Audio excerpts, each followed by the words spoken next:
regreso de Cristo.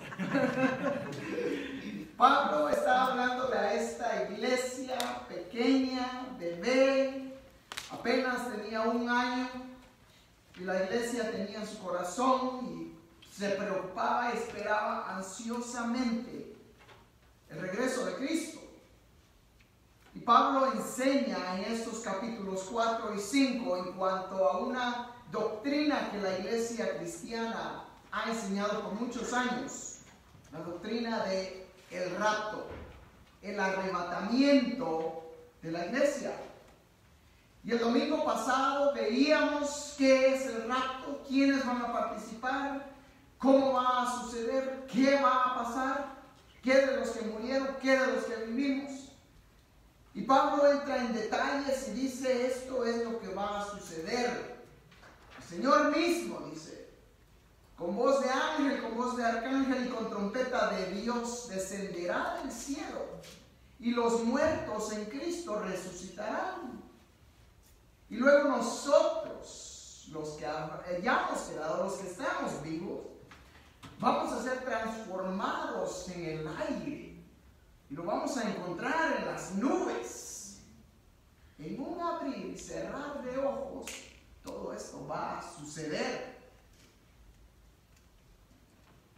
Mis hermanos, no cabe duda que va a ser un evento impresionante. Para las personas que lo vean y lo experimenten, va a ser algo que no tendrá, ¿cómo se dice? No se puede explicar, no tendrá explicación. Van a tratar, y los científicos van a encontrar maneras para confundir a la gente y para convencerlas que lo que ha pasado es un evento sobrenatural. Y yo no sé, estoy imaginándome que quizás los marcianos se los llevaron, yo no sé qué cosas se van a inventar.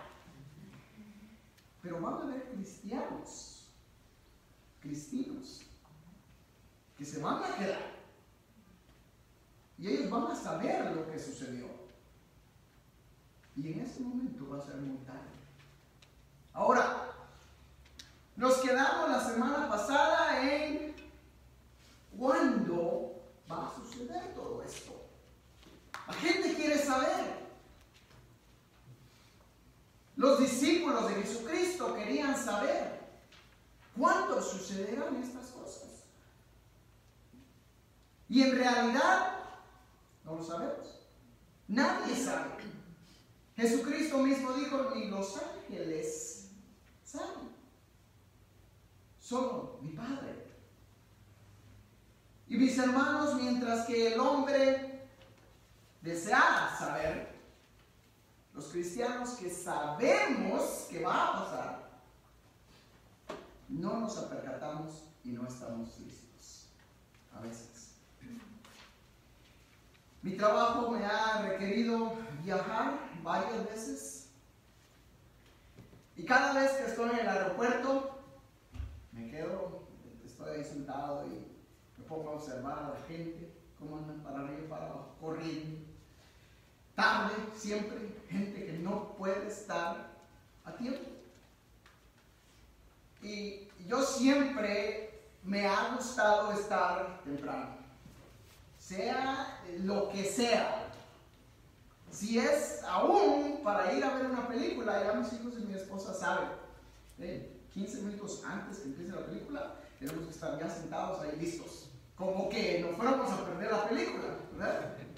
Si es mi trabajo, igualmente, 15 minutos antes que mi trabajo empiece, estoy ahí temprano, listo para empezar a trabajar.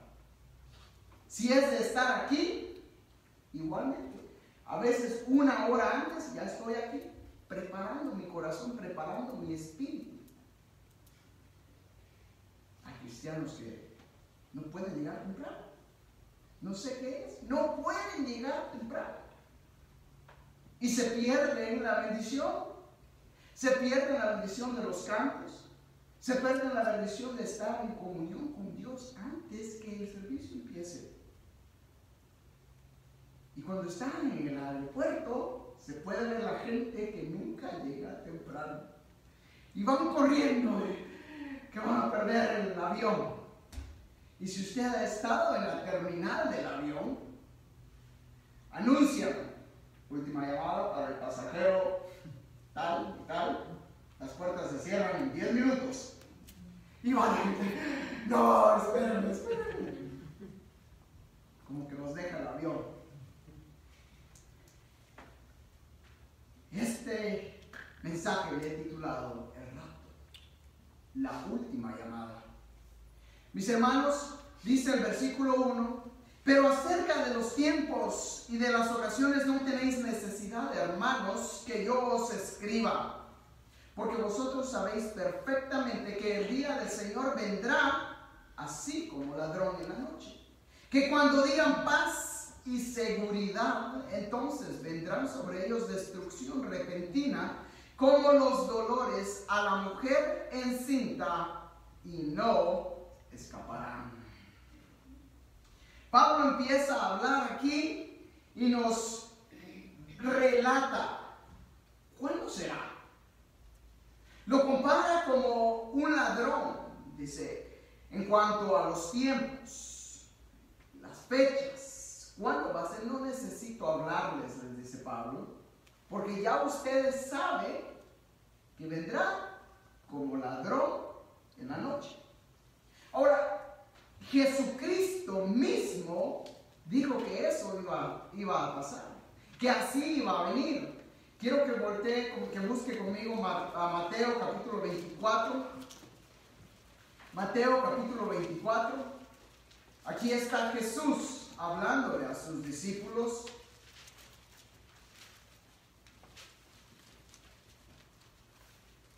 Estamos en el versículo 4. Después que Jesús salió del templo, dice que sus discípulos en el versículo 3, y estando él sentado en el monte de los olivos, los discípulos se le acercaron aparte diciendo, dinos, ¿cuándo serán estas cosas y qué señal habrá de tu venida y del fin del siglo?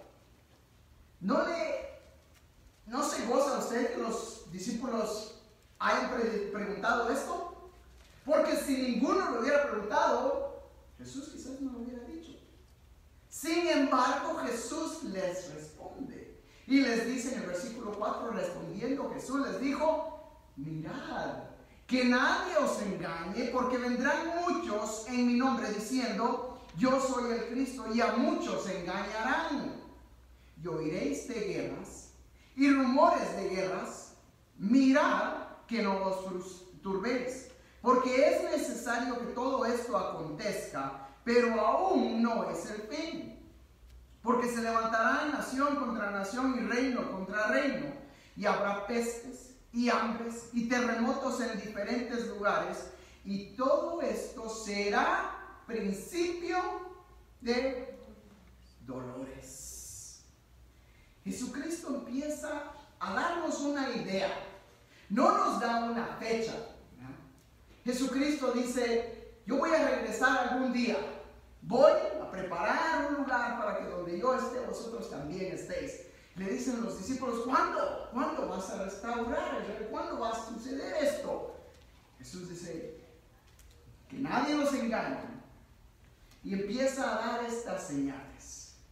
Y empieza a hablar de guerras y rumores de guerras. Mis hermanos, si usted no se ha dado cuenta en las noticias, creo que no hay ni un día donde no se hayan rumores de guerras. Que el norte de Corea acaba de volver a lanzar otro misil, cuando habían dicho que ya no lo iban a hacer. Y ahora de repente, violaron el trato que tenían. ¿Y qué va a hacer el norte de Corea? ¿Qué va a hacer el sur de Corea? ¿Qué va a hacer China? ¿Qué va a hacer los Estados Unidos? Y todos están a la expectativa y esperan que de repente se suelte la tercera guerra mundial. Porque si eso llegara a suceder, déjeme decirle que esa guerra sería muy grande. La alianza de China, nada más. Se estimula que hay 10 soldados chinos a uno de los Estados Unidos. Ejército grandísimo. Jesús aquí dice, cuando oigas de guerras y rumores de guerras, es necesario, dice Jesús, que esto acontezca. Y luego dice, porque se levantará nación contra nación, versículo 7, reino contra reino, y habrá pestes y hambres y terremotos en diferentes lugares. Pestes, hambres. En este día hay más enfermedades que medicina para curarlas. Hay enfermedades que aún no se encuentra el remedio, el cáncer, el SIDA, enfermedades que ya han estado por varios tiempo y el hombre no logra encontrar cura, ni va a encontrar. Porque son pestes que Dios ha mandado sobre la tierra a causa del pecado. El hambre en el mundo ya no está en un solo lugar, está en todos lados. Aquí en los Estados Unidos hay gente que tiene hambre. Niños que no tienen que comer. Todo causa del pecado. Dice, habrán terremotos en todos lugares. Yo no sé si usted se ha dado cuenta, pero igual manera, el sistema sismológico, ¿se dice? Ha dicho que los terremotos han aumentado en magnitud y en fuerza. Más seguidos. Son más seguidos cada vez. Secuencia, gracias. Y en secuencia cada vez. Ahora, el hablar de un terremoto de 6.3, otro terremoto. Esta mañana yo me metí en el internet y busqué los terremotos más recientes. ¿Sabía usted que en las últimas 24 horas hubo terremoto en Argentina, en Japón? Hubieron temblores aquí en los Estados Unidos. Los terremotos están aumentando, mis hermanos. Acabamos de tener uno, ¿verdad? 6.9, el último terremoto grande. De ese terremoto vino un temblor de 7.1, ¿verdad? Y los científicos dicen, eso nunca se ha dado. Que haya un terremoto y que el temblor sea más grande que el terremoto. Y estimulan que en los siguientes 6 meses, escúcheme bien, anticipan 34,000 temblores relacionados a ese terremoto. Así es de que si esta noche empieza a temblar, no se vaya a asustar. Ya se lo dije. Los terremotos empiezan, mis hermanos, y han estado incrementando conforme va el tiempo. Ahora, todo eso yo creo que es parte de lo que Jesús dijo aquí, que será principio de dolores. Para las madres, saben muy bien qué es eso.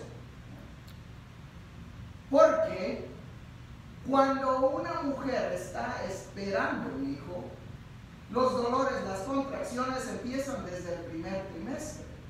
Y empieza a tener dolores, pero la mujer ya sabe que todavía no es el tiempo. Conforme las contracciones, los dolores van aumentando y son más seguidos, y a cada 4 minutos, y de repente dice el doctor, véngase, ya está para dar a luz. Cuando los dolores son más seguidos y más en aumento, es cuando se sabe que el niño va a nacer. Y yo creo que la tierra tiene que llegar a un punto donde los dolores sean más frecuentes y más intensos. El doctor David Jeremiah dice en el libro, ¿será este el fin? Yo nunca me imaginé, dice, ver los días en que estamos. Yo nunca me imaginé ver el día en que los cristianos fueran perseguidos en los Estados Unidos. Estamos en esos días. Los dolores de la tierra están aumentando, son más frecuentes y más extensos cada día. El día que Jesús regrese es más eminente hoy que ayer.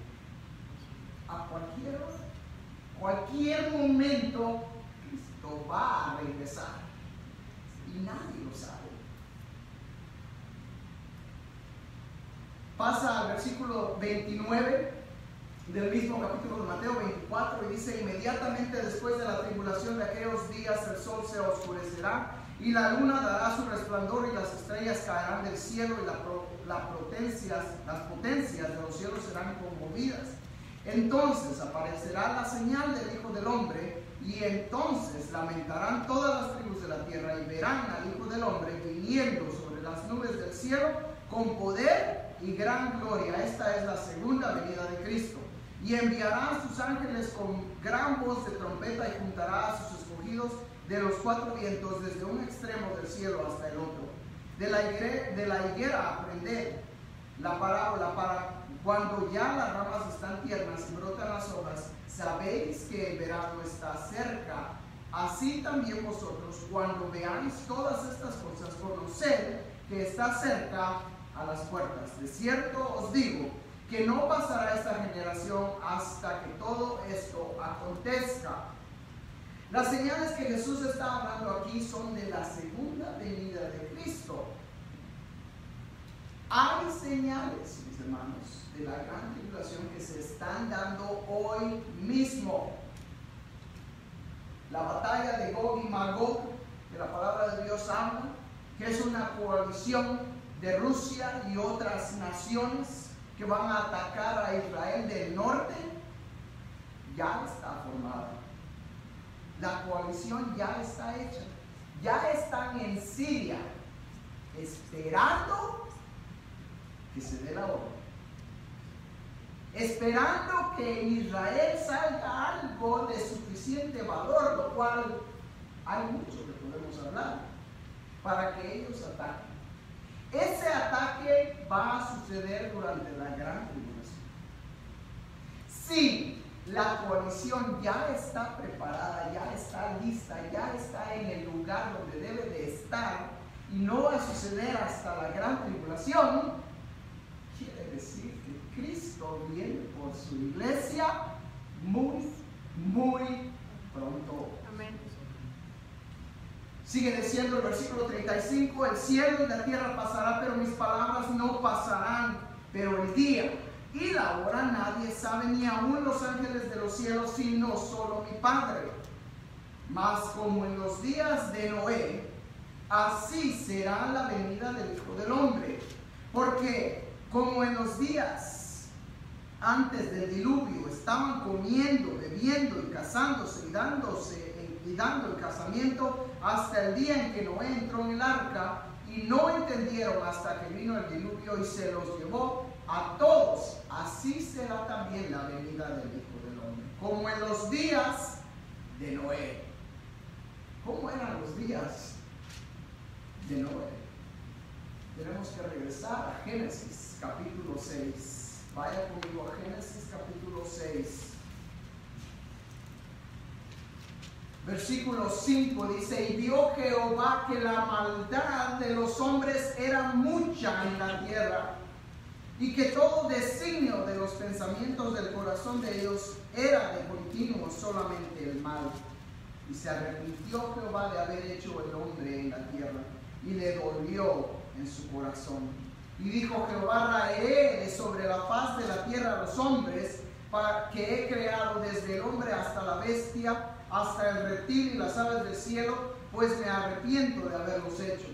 Pero Noé halló gracia ante los ojos de Jehová. Vio Jehová que la maldad, dice, había llegado a tal manera que todos los pensamientos del hombre eran maldad. Esta mañana, cuando desperté y vi las noticias, regularmente lo hago. Otra matanza en Ohio. En Ohio, una matanza. Ayer, una matanza en Texas, en El Paso. Y la semana pasada, una matanza aquí en California. Estamos viviendo los días de Noé, donde lo único que está en la mente de la gente es maldad. El secularismo, el materialismo ha tomado el lugar que le pertenecía a Dios y ha quitado el nombre de Dios de cuantos lugares fueron. El homosexualismo, la inmoralidad sexual en junta está por los cielos. Escuchaba como una maestra que es lesbiana, hablaba con sus alumnos y les decía que ellos podían escoger a cuál baño ir. Si, aunque fueran niños, podían entrar al baño de las mujeres y al contrario, las mujeres a la de los hombres. Estoy hablando de una escuela elementaria. Estos maestros traen un pensamiento, una mentalidad donde es una opción qué sexualidad la persona tiene. Y en vez de quedarse callados, están enseñándole a sus hijos, a sus nietos, lo que ellos creen. Los niños ya están aprendiendo desde pequeños esta idea tan enorme, que es completamente en contra de lo que la Biblia enseña. El peligro está, mis hermanos, que si eso es lo único que ellos están aprendiendo, es lo único que ellos van a saber. Si usted no le está enseñando lo que dice la Biblia, ellos no van a tener nada que les enseñe, que les diga, no, eso no es lo que Dios enseña, eso no es lo que la Biblia enseña, eso no es lo que mis padres me enseñaron. Y no van a tener valores. Y cuando llegue el tiempo, van a caer en esa. Estamos en los días de Noé. Lo único que hay en la gente en estos días es maldad. La maldad. ¿Y cómo negar el nombre de Dios? Les hablaba el domingo pasado en cuanto a esta ley que está por pasar, donde se estimula que cuando llegue a ser ley, porque va a pasar, cuando esta ley pase, no va a ser para que haya una ecualidad en las personas, sino que va a ser a forzar al cristiano a hacer lo que estos hombres y mujeres que soportan estos movimientos, como el que es el LGBT, los que hablan de las lesbianas y de los homosexuales. Esa es su agenda. No es que sean tratados iguales, es que quieren que los cristianos sean forzados a aceptarlos tal y como son. Y tristemente hay iglesias que han caído en ese error. Hay pastores que han caído en ese error. Hay familias que están sufriendo con este problema. Y la iglesia no está enseñando lo que dice la palabra de Dios. Estamos en los días de Noé.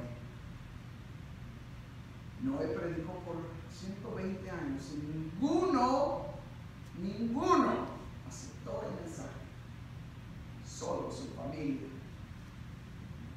Mis hermanos, si estamos en los días de Noé, que no nos sorprenda ver eso. Muchos oran y dicen y predican y hablan, viene un avivamiento a los Estados Unidos, viene un avivamiento al cristianismo. No quiero ser pesimista, pero soy realista y no creo que venga un avivamiento. ¿Desear un avivamiento? Claro que sí. ¿Quién no? Pero no creo que va a haber. Porque la palabra dice que en estos días el amor de muchos se enfriará. En vez de que quieran servir más a Dios, menos van a querer buscarlo. Pero dice Pablo, versículo 4, regresando a 1 Tesalonicenses: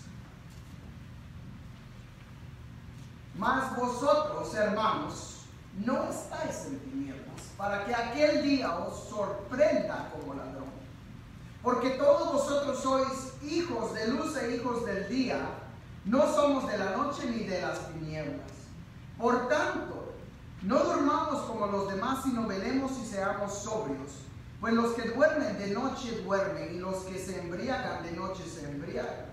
Pero vosotros, que somos del día, somos sobrios, habiéndonos vestido con la coraza de fe y de amor y con la esperanza de salvación como yelmo. Porque no nos ha puesto Dios para ira, sino para alcanzar salvación por medio de nuestro Señor Jesucristo, quien murió por nosotros para que, ya sea que velemos o que durmamos, vivamos juntamente con Él. Por lo cual, animaos unos a otros y edificaos unos a otros, así como lo hacéis. Hay tres tipos de ¿cómo se dice? De views, de puntos de vista, gracias. Tres puntos de vista en cuanto al rapto de la iglesia. Están los pre-tribulacionistas, los que creen que la iglesia va a ser raptada, llevada, arrebatada antes de la tribulación. Los que creen que la iglesia va a ser arrebatada en medio de la tribulación.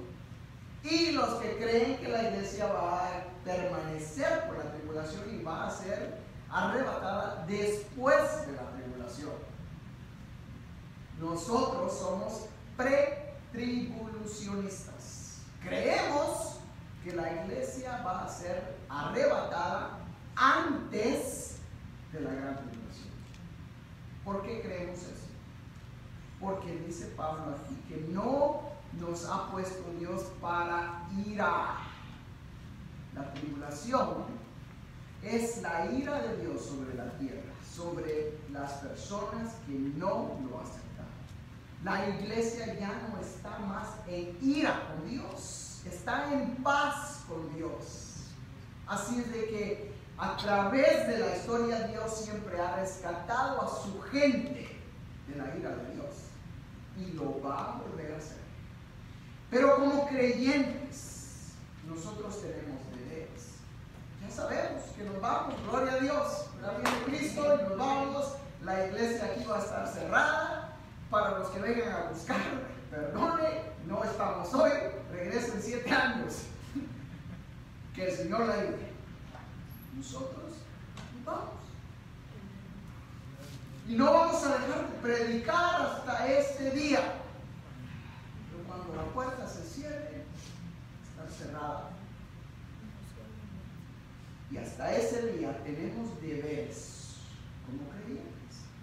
Y Pablo nos dice aquí, el deber de velar.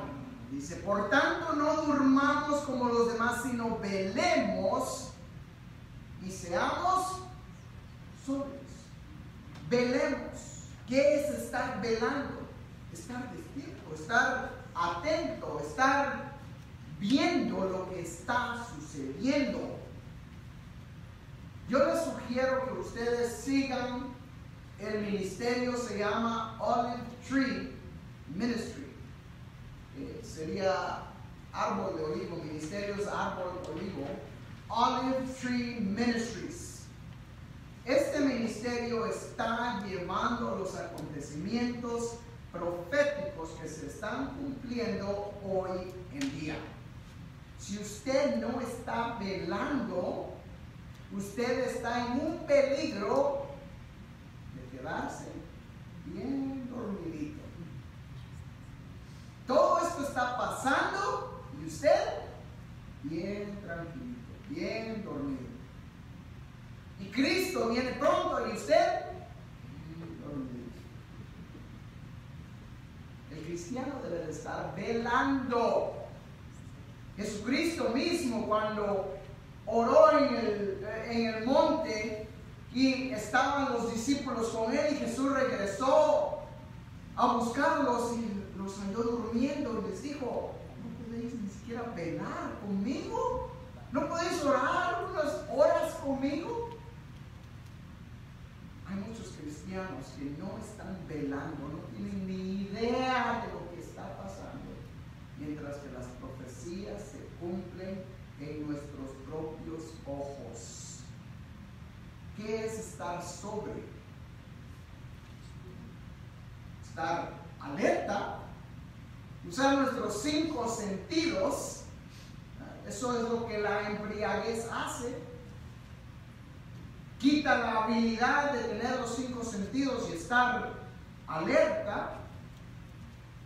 Pablo dice: velar, ser sobrios. También nos llama a animarnos unos a otros. Yo le doy gloria a Dios, mis hermanos, porque el Señor me anima a través de ustedes. Ustedes me animan a mí. Ustedes me dan fuerza a mí para seguir adelante. Y a veces cuando estoy Señor, ya no más, viene una palabra de poder como la que tuvimos este miércoles y me da fuerza otra vez. Digo: Señor, adelante, seguimos. Señor, sigues tú y yo te sigo. Vamos. Debemos de animarnos, de alentarnos unos a otros. Todos pasamos dificultades, todos pasamos días malos. Aunque en Cristo no hay malos días, pero todos somos humanos. Y cuando usted ve a su hermano que está un poco desalentado, aliéntelo. ¿Y cómo lo puede alentar? Simplemente: hermano, Cristo viene pronto. Cristo viene pronto y tus problemas se van a acabar. Sea lo que sea, Cristo viene pronto y viene por ti, viene por mí, y nos vamos con Él. Amén. Si no le alienta eso, yo no sé qué le va a alentar. Nos llama a edificarnos unos a otros. El edificar quiere decir construir. Edificar, construir. ¿Estamos edificando la obra o estamos destruyendo la obra? Si usted no ha edificado recientemente, tiene que hacerlo. Pablo nos insta aquí a alentarnos y a edificar unos a otros. Mis hermanos, el Evangelio es hermoso cuando nos damos cuenta que no estamos solos. Que no solo Dios está con nosotros, sino que estamos como un cuerpo, listos para alentarnos y para edificarnos unos a otros con la palabra de Dios. Que cada vez que usted se junte con sus hermanos, no se hable nada más que de la palabra de Dios. Eso es lo que nos edifica. Versículo 12. Estoy consciente del tiempo. No se preocupe. Os rogamos, hermanos, que reconozcáis a los que trabajan entre vosotros y os presiden en el Señor y os amonestan. Pasa Pablo a exhortarlos y darles unos consejos, ¿verdad? A decirles, hey, a los hermanos que trabajan en la iglesia, les dice, reconózcanlos que trabajan, reconózcanlos, recuérdenlos, y que los tengáis en mucha estima y amor por causa de su obra. Tened paz entre nosotros. Acordemos, esta iglesia era una iglesia joven. No sabían cómo debían de tratar a sus líderes, a su pastor. No sabían. Yo les he dicho, a mí me cuesta enseñarles, mis hermanos, cómo se debe de cuidar al pastor y su familia, pero si yo no les enseño, ¿quién les va a enseñar? Si el Señor los llama a otro lado y viene otro pastor, va a venir y va a decir, esta iglesia no sabe ni cómo tratar a su pastor. Pero si yo les enseño, va a venir y va a decir, esta iglesia ama a su pastor, cuida a su pastor. Yo doy gracias a Dios porque ustedes nos demuestran continuamente que nos aman. Y yo sé que nos tienen en oración.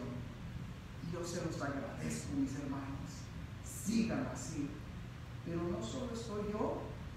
Hay líderes también que usted tiene que reconocer y orar por ellos. Está Roberto en la música. Están los músicos. Están las hermanas allá atrás. Están las que están en la puerta.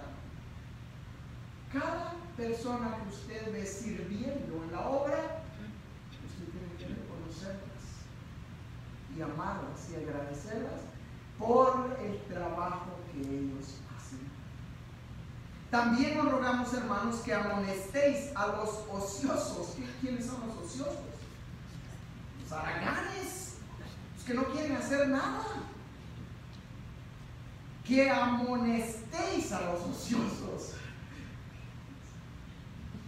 Jaloncito de orejas, hey hermano, deja de ser haragán, ponte a trabajar, ponte a hacer algo. Que alentéis a los de poco ánimo, que sostengáis a los débiles, que seáis pacientes con todos. Gente que cuesta tener paciencia con ellas, pero somos hermanos en Cristo. Debemos de amarnos y tener paciente. Mirad que ninguno pague a otro mal por mal. Antes seguid siempre lo bueno, unos para con otros y para con todos. Estad siempre gozosos. Orad sin cesar. Dad gracias en todo, porque esta es la voluntad de Dios para vosotros en Cristo Jesús. No apaguéis al Espíritu. No menospreciéis las profecías, examinadlo todo. Retened lo bueno. Absteneos de toda especie de maldad. Y el mismo Dios de paz os santifique por completo y todo vuestro ser, espíritu, alma y cuerpo sea guardado irreprensiblemente para la venida de nuestro Señor Jesucristo. Fiel es el que os llama, el cual también lo hará. Una iglesia joven que tenía que aprender estas cosas, a ser agradecidos, a estar constantes, a amar a sus hermanos, a amar a sus servidores, a amar las profecías, dice Pablo, a estar listos, a permanecer listos hasta que Cristo venga. Hermanos, orad por nosotros, saludad a los hermanos con ósculo santo. Os conjuro por el Señor que esta carta sea leída a todos los santos hermanos. La gracia de nuestro Señor Jesucristo sea con vosotros. Amén. Una iglesia joven, pero una iglesia ferviente, una iglesia que amaba a Dios. Yo no sé cuántos años tiene la iglesia. Nunca me contestaron esa pregunta.